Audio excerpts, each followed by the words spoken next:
Hello, everybody, and welcome to the Band Rants channel, your home for NFL projections, predictions, and of course, your periodic rant.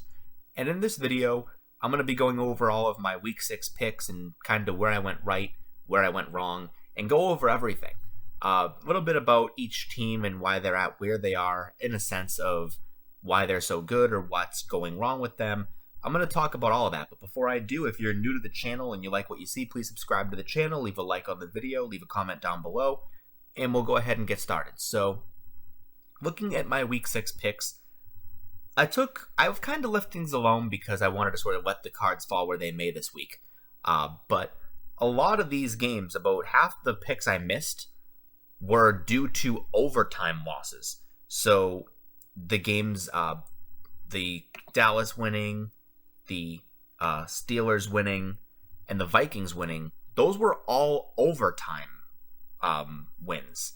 And overtime, I don't think I've actually won a single pick that has gone into overtime. I think every game that I've picked a winner in that's gone to overtime has actually backfired on me. But that's where I'm at. Everything else on this side I've pretty much got correct. I got the Rams, Packers, and Bears, everything from the Chiefs to the Cardinals, which a lot of Browns fans were very upset with me. They said, oh, they're going to beat the Cardinals. And I said, no. I said they were going to beat the Cardinals from day one because the Cardinals have a better roster.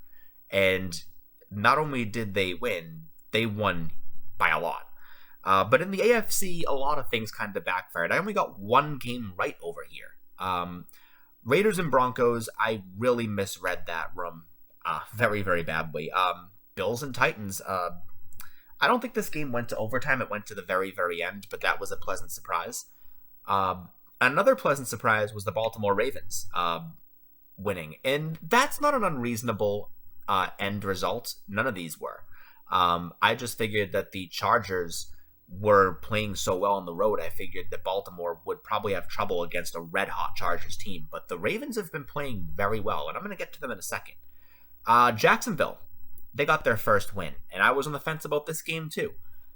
I did predict a Jacksonville win. I just projected it a week too early, and I apologize to Tennessee Titans fans. You guys have been overselling at this point. In a good way. You guys have been doing a lot better than I'd expect. But what's unique about this is in the NFC, all the road teams won. Not a single home team won in an NFC game. That's very unique. All the home games, except for the Raiders, won in the AFC. That, again, is really something special. But looking into Week 7, a lot of these picks I have, I'm going to kind of I'll do a couple of flips. The first one I'm going to flip is the Packers loss to a win. I'm going to flip that.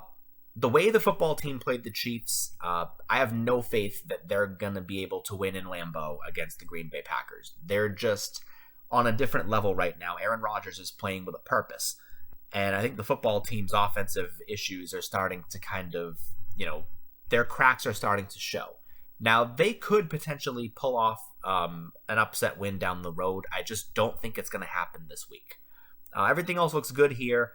Panthers and Giants, I am going to flip this one. I really do think that the Panthers have had a really bad couple of games last week, and they almost won last week against the Vikings. They just didn't get the job done. But I think that against the Giants, and I don't know if Daniel Jones is going to play. He might.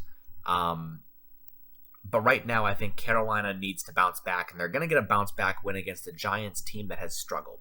I think they'll get it this week. Looking at the interconference, I'm going to leave that alone. Obviously, Cardinals will pick up an easy win. I think the Raiders will bounce back and capitalize on their Week 6 important win against the Broncos. And speaking of the Broncos, I am going to flip this Broncos-Browns game against better purposes. I've had the Browns schedule almost exactly correct in terms of their record.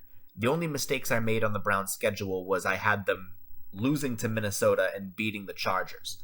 But overall, I did have them at 3-3 right now, and I normally would have them winning this game, but the Browns injury list is really significant, and Denver is in a great position to take advantage and bounce back after a 3-game losing streak that really didn't need to be.